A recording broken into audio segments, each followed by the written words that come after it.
उपचार अद्याप सुरू आहेत आणि माझी तब्येत सुधारते. पूर्ण सुधारायला अजून थोडा वेळ लागेल. 1 महिन्यापेक्षा जास्त काळ मी कैदखान्यात आहे, घरच्या आणि इस्पितळाच्या. माननीय उद्धव ठाकरे यांचं माझ्यावर बारीक लक्ष आहे. मी कुठे बाहेर पडतो का काय. आताही त्यांची परवानगी नाही, पण तरी आपण सगळे आलात. बऱ्याच दिवसांनी आपण भेटतो आहोत. थोडं तब्येतीमध्ये सुधारणा होते आहे. यापुढे ते अजून होईल. उपचार फार कठोर असतात, आजारापेक्षा उपचार भयंकर असतात, पण ते चालू आहेत. आणि मला पूर्ण खात्री आहे, मी जे म्हणालोय की डिसेंबर नंतर मी पूर्ण बरा होऊन येईन. बोला, आपल्याला काय? डॉक्टरांना पूर्ण विश्वास आहे. डॉक्टरांची जी टीम आहे आमची, प्रमुख डॉक्टर आहेत मुंबईतले, तर ते उपचार करतायत. आणि रेडिएशनचा जो एक मुख्य भाग आहे तो संपलेला आहे. इतर काही उपचार सुरू आहेत. रिकव्हरी सुरू आहे चांगल्या प्रकारे. पण माझ्यासारखा माणूस स्वस्थ बसू शकत नाही. जर बरा असतो तर नगरपालिका निवडणुकांच्या प्रचारामध्ये मी 100% संपूर्ण महाराष्ट्रात फिरलो असतो. नगरपालिका निवडणुका उद्या आहेत आणि शिंदे गटाच्या गुलाबो गँगने सांगितलेलं आहे की आज 1 तारखेला लक्ष्मीदर्शन होणार आहे. ते आता कुठे कुठे लक्ष्मीदर्शन झालेलं आहे याची माहिती निवडणूक आयोगाने घेतली पाहिजे. राज्याचा निवडणूक आयोग आहे, त्यांनी कुठे कुठे लक्ष्मीदर्शन झालं आहे. कारण राज्याच्या मंत्र्याने जाहीर केलं होतं की लक्ष्मीदर्शन 1 तारखेला सकाळी होणार. त्याच्यामुळे लोक सकाळपासून जागेच आहेत. मला जी माहिती मिळाली, सकाळपासून जागे आहेत. आणि काही ठिकाणी 10,000 15,000 मतामागे असं लक्ष्मीदर्शन सुरू आहे. ही नगरपालिका निवडणूक आणि नगरपंचायत निवडणूक ज्या पद्धतीनं सुरू आहे महाराष्ट्रामध्ये, आतापर्यंत नगरपालिका आणि नगरपंचायत निवडणुकीमध्ये पैशाचा इतका प्रचंड खेळ कधी झाला नव्हता. मुळात नगरपालिका नगरपंचायत निवडणुका या राज्याचे मुख्यमंत्री किंवा सरकार कधी लढवतच नव्हते. ते स्थानिक पातळीवरच लोक लढत राहिले. आता मी पाहिलं की 5-5, 6-6 हेलिकॉप्टर्स नगरपालिका आणि नगरपंचायत निवडणुकांसाठी सत्तेतले 3 पक्ष आहेत, त्यांनी 5-5, 6-6 हेलिकॉप्टर्स, खाजगी विमानं, हे कधी नगरपालिका नगरपंचायत निवडणुकीत झालं नव्हतं. अशा पद्धतीनं एका नगरपालिकेसाठी 15-15, 20-20 कोटी रुपयाचं बजेट आहे. ही 3 पक्षातली स्पर्धा आहे सत्तेतल्या. आतापर्यंत आम्ही निवडणुका लढलो, पण आम्ही ह्या निवडणुका आमच्या स्थानिक कार्यकर्त्यांवर सोडल्या. आताही तशाच सोडलेल्या. तुम्ही पाहिलं असेल की शिवसेनेकडून लोक म्हणतात विरोधक निस्तेज आहेत या निवडणुकीत. नाही, विरोधक निवडणुकीमध्ये आहेत, पण अशा पद्धतीनं निवडणुका आम्ही कधी लढल्या नाही. नगरपालिका नगरपंचायत ग्रामपंचायतीला इतके कोट्यवधी रुपये खर्च करून तुम्ही कोणाशी स्पर्धा करताय? या राज्याची निवडणूक संस्कृती जी होती ही पूर्णपणे उद्ध्वस्त झालेली आहे. या राज्याला एक संस्कृती होती, संस्कार होता, तो गेल्या 4 ते 5 वर्षामध्ये देवेंद्र फडणवीस यांच्या नेतृत्वाखालच्या सरकारनं पूर्णपणे उद्ध्वस्त केलेलं आहे. आपापसात त्यांच्या मारामाऱ्या सोडून द्या, पण नगरपालिका निवडणुकीमध्ये किती पैसे खर्च करावेत याला काही मर्यादाच राहिलेलं नाही. याचं कारण 3 पक्षातली स्पर्धा. तू मोठा की मी मोठा. बघा, शिंदेची शिवसेना जी आहे ते म्हणतात. मुळात शिंदेची शिवसेना म्हणायला मी तयारच नाही पहिल्यापासून. आणि शिंदे सेनेचा कोथळा हे अमित शहाच काढणार आहे. हे माझं वाक्य तुम्ही लिहून ठेवा. शिंदे सेनेचा कोथळा हे दिल्लीचे शहा काढणार आहेत. त्यांची जी काही परंपरा आहे कामाची, त्याने आमचा कोथळा काढण्याचा प्रयत्न केला, पण आम्ही त्यातून बाहेर पडलो. पण त्यांच्या स्वभावानुसार आणि त्यांच्या कार्यपद्धतीनुसार शिंदे सेनेचा कोथळा हा दिल्लीतूनच काढण्याचा आहे.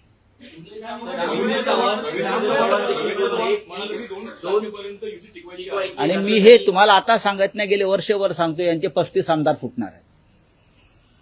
ज्या पद्धतीनं त्यांनी शिवसेनेच्या बाबतीमध्ये गुप्त ऑपरेशन तेव्हा केलं आणि आमचे आमदार, तीच पद्धत, त्याच पद्धतीनं आता शिंदेचे आमदार फोडण्याचं काम अगदी व्यवस्थित सुरू आहे.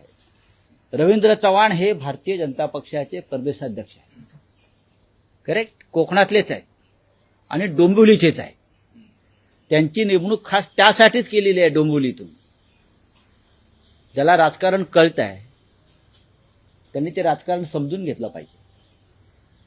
आणि जे आजच सामनाचा अग्रलेख आहे, जे रवींद्र चव्हाणांचं वक्तव्य आहे 2 तारखेनंतर, आणि तुम्हाला आठवत असेल मीही वारंवार तेच सांगत होतो, डिसेंबर नंतर बघा काय यांचा कोथळा. यांना वाटत असेल की दिल्लीचे 2 महान नेते आमच्या पाठीशी आहेत, ते कोणाच्या पाठीशी नसतात. हिंदू हृदय सम्राट बाळासाहेब ठाकरे यांनी अमित शहा आणि नरेंद्र मोदी यांना बरं का नियमबाह्य मदत केली, कायद्याच्या बाबतीमध्ये, इतर बाबतीमध्ये, तरी त्यांनी माननीय हिंदू हृदय सम्राटांच्या शिवसेनेच्या पाठीत खंजीर खुपसायला मागे पाहिले नाही. तिथे शिंदे कोण? शिंदे तर त्यांनीच पाळलेलं. तुमचं म्हणणं की महापालिका निवडणुकीआधी हा पक्ष फुटेल? बघा, पक्ष त्यांचा फुटलेलाच आहे, पक्ष फुटलेलाच आहे. हा त्यांचा पक्ष नाहीच आहे, तो अमित शहाने निर्माण केलेला एक गट आहे. हा अमित शहाचा पक्ष, हा शिंदेचा पक्ष नाही. माझी शिवसेना खरी आहे का हास्यास्पद नाही का हो? कसली यांची शिवसेना? याने कधी शिवसेनेला जन्म दिला? याने काय शिवसेनेसाठी खस्ता खाल्ल्यात? हे कधी तुरुंगात गेले सेनेसाठी? बाळासाहेब याने कोणती आंदोलनं केली? माननीय उद्धव ठाकरे यांच्या नेतृत्वाखालची शिवसेना महाराष्ट्रामध्ये आजही मजबूतीने उभी आहे. पैशाच्या ताकदीवर निवडणुका जिंकणं म्हणजे लोकशाही नाही. त्याला आम्ही लोकशाही किंवा राज्य करण्याची पद्धत मानत नाही. एक मंत्री म्हणतो आमच्याकडे नगरविकास खातं आहे आणि भरपूर पैसा, याचा अर्थ निवडणूक आयोगाला कळत नाही, फडणवीसांना कळत नाही. आपण भ्रष्टाचाराचा 0 टॉलरन्सचा जेव्हा भूमिका घेता, तेव्हा तुमच्या खात्यातला एक मंत्री नगरविकास खातं आमच्याकडे आहे, तेव्हा आम्हाला पैशाची चिंता नाही असं जेव्हा सांगतो, तेव्हा ताबडतोब त्या मंत्र्याला बरखास्त केलं पाहिजे आणि नगरविकास खाते ज्याच्याकडे आहे त्याच्याकडून ते काढून घेतलं पाहिजे. तर तुम्ही राज्याचं नेतृत्व करता असं आम्ही मानतो. आम्ही यशवंतराव चव्हाणांपासून नेतृत्व पाहिलेले आहे त्या राज्यामध्ये. संस्कारी, संयमी आणि सुसंस्कृत नेतृत्व काय असतं, माननीय शरद पवार साहेबांपर्यंत, मनोहर जोशींपर्यंत, देवेंद्र फडणवीस यांच्याकडनं अपेक्षा होती, पण ते त्याला अपयश त्यांचं आलेलं आहे.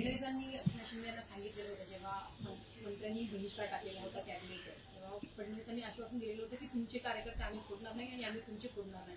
मात्र लगेचच दुसऱ्या दिवसापासून शिंदे गटाचे बघा, फडणवीस यांचं राजकारण जर शिंदेना कळत नसेल तर त्यांनी राजकारणात राहू नये. नुसतं पैशावर राजकारण चालत नाही, पैशांवर माणसं विकत घेता येतात. मला आश्चर्य वाटतं राज्यातल्या जनतेचं. या राज्याची जनता 10,000 15,000मध्ये आपल्या मुलाबाळांचं भविष्य विकताय. बेरोजगारी तशीच आहे, लोकांना रोजगार नाही, गरिबी तशीच आहे, कायदा सुव्यवस्था पूर्ण ढासळलेली आहे, महिलांची सुरक्षा धोक्यात आहे. रोज मुंबईत, महाराष्ट्रात रोज महिलांच्या अत्याचारावर घटना घडतात. त्याच्यावर कोणी बोलत नाही. त्याच्यावरती उतारा जर 10 आणि 15,000 रुपये मताला असेल तर ह्या राज्याच्या जनतेनं स्वतःला अशा प्रकारे विकल्यामुळे ते आपल्या पुढल्या पिढीचं भविष्य धोक्यात आणतायत. 10 आणि 15,000 या जनतेची किंमत आहे का? पण लुटलेला पैसा, भ्रष्टाचाराचा पैसा अशा माध्यमातून निवडणुकीमध्ये येतोय आणि आमची जनता खुश आहे. 10,000 नगरपालिकेला, 10,000 विधानसभेला, 25,000 लोकसभेला, त्याहून जास्त. ही या जनतेची कमाई आहे राज्याच्या. बाकी नोकऱ्या धंदे काही नाही. कणकवलीमध्ये राणे बंधू एकमेकांच्या विरोधात उभे राहिलेले पाहायला मिळतात. एकमेकांचे नेते दोन्ही राणे बंधूंना बळ देताना पाहायला मिळतात. कारण एकनाथ शिंदे सुद्धा नारायण राणे यांच्या घरी गेले, निलेश राणेंना म्हणाले की तुम्ही तुमच्या पाठीशी उभा. मग नारायण राणे भाजपचे खासदार आहेत. एकनाथ शिंदे राणांच्या घरी गेले.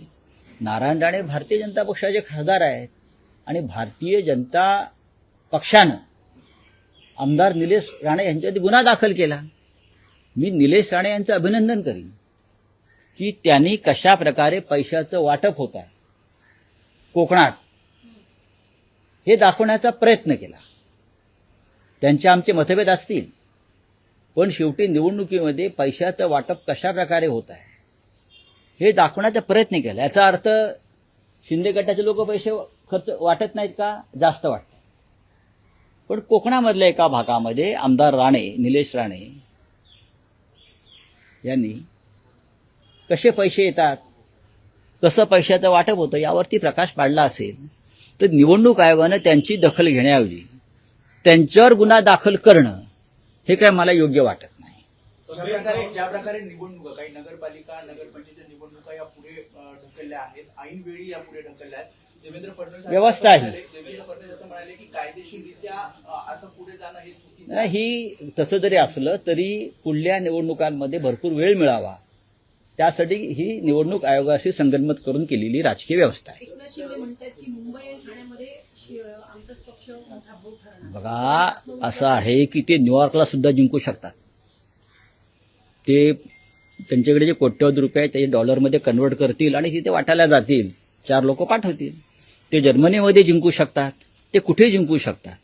त्यांना असं वाटतं मी माझ्या हातामध्ये प्रचंड पैसा असल्यामुळे लुटीचा मी जग माझ्या मुठीत आहे. तसं नाही आहे. तसं राजकारण हे वाळूसारखं असतं मुठीतल्या, ते कधी सटकू शकतं. हा, जेव्हा कोण बोलत नव्हतं तेव्हा तुम्ही बोलवता की मनसे आणि शिवसेना एकत्र येतील. जवळपास अनेक बैठका देखील झाल्या आहेत. युती देखील आता काही दिवसांनी जाहीर. एक महिना तुम्ही विश्रांती घेतली. बैठकामध्ये राज ठाकरे आणि उद्धव ठाकरे हो, झाली ना बैठक. ती कुठपर्यंत होईल? बघा, मी तुम्हाला अगदी पहिल्या दिवसापासून सांगतो,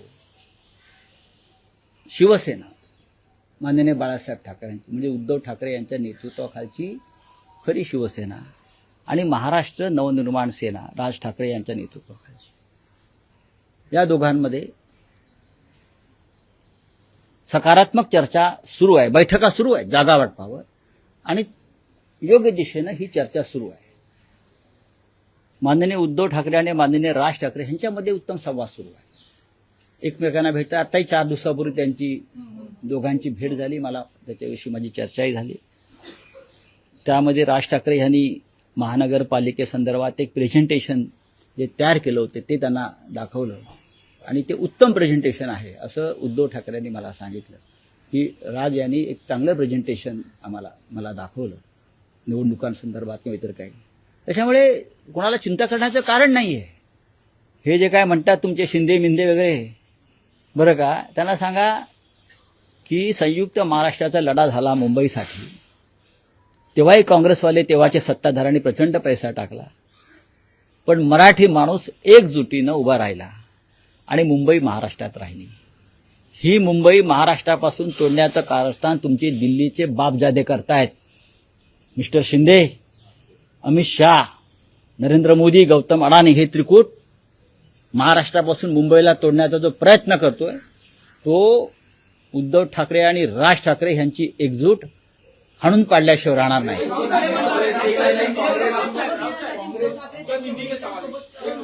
बातचीत करतात असं कळत होतं, तर ही चर्चा बघा, कुठपर्यंत आलेली आहे? एक लक्षात घ्या, काँग्रेसची आमची चर्चा सुरू आहे. जर काँग्रेसला वाटत असेल, त्यांचा जर बिहारच्या निकालानंतर त्यांचा जर कॉन्फिडन्स वाढला असेल,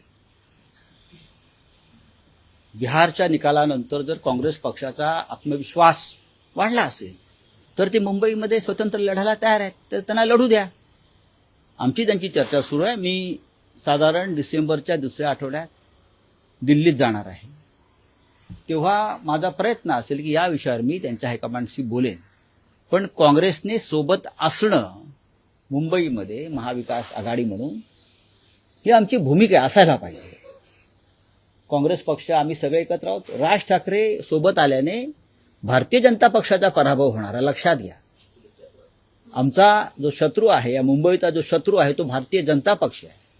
गौतम अडाणीला ज्या पद्धतीने ही मुंबई घशात घातली जाते ती जर थांबवायचं असेल आपल्याला तर राज ठाकरे यांचं सोबत असणं ही या मुंबईची आणि महाराष्ट्राची गरज आहे. बोले हिंदी में कुंभ मेला नासिक में हो रहा है, पैसा महाराष्ट्र का लग रहा है और कॉन्ट्रैक्ट गुजरात में जा रहा है, क्या कहना चाहते हैं? प्रयागराज में भी यही हुआ ना. आप प्रयागराज में जाइए और देखिए, प्रयागराज में जितने भी काम इंफ्रास्ट्रक्चर के हो गए वो सब कॉन्ट्रैक्टर्स गुजरात के थे. लोकल लोगों को काम मिलना चाहिए. नासिक में कुंभ मेला हो रहा है, नासिक में पूरे गुजरात के ठेकेदारों का डेरा वहां बैठा है। अगर नासिक में काम हो रहा है तो महाराष्ट्र के जो काम करने वाले ठेकेदार है, लोग हैं, उनको काम मिलना चाहिए लोकल लोगों को। आप ये साधु ग्राम के लिए 2000 झाड़ तोड़ रहे हैं, हाँ पेड़ तोड़ रहे हैं, सर पार्लियामेंट से रास्ता चौड़ा करने के लिए लोगों के घर तोड़ रहे हैं। ये कुंभ मेला में किसने कहा? हाँ, लोगों को आप बेघर बेरोजगार कर रहे हो। ये सिंहस्थ कुंभ मेले का काम है क्या? 25,000 करोड़ का बजट पूरा गुजरात में जा रहा है। गिरीश महाजन को पूछिए, मैं झूठ बोल रहा हूं तो उनको पूरे लिस्ट देता हूं ठेकेदारों की। बोलिए। सर पार्लियामेंट सेशन शुरू हो रहा है, जो SIR है उसको लेके SIR पर हम चर्चा मांग रहे हैं पूरे अपोजिशन ने। आज जो नोटिस दिया है, मैं मुंबई से बोल रहा हूं, मैं दिल्ली नहीं पहुंच पा रहा हूं, मैं जाऊंगा दिल्ली में, लेकिन SIR पे चर्चा होनी चाहिए, इलेक्शन रिफॉर्म के ऊपर चर्चा होनी चाहिए, पहलगांव के ऊपर चर्चा होनी चाहिए, दिल्ली ब्लास्ट के ऊपर चर्चा होनी चाहिए। ये सरकार की जिम्मेदारी है कि ये जो प्रमुख प्रश्न है इस देश में उसके ऊपर चर्चा। लेकिन सरकार भाग रही है, सरकार डर रही है।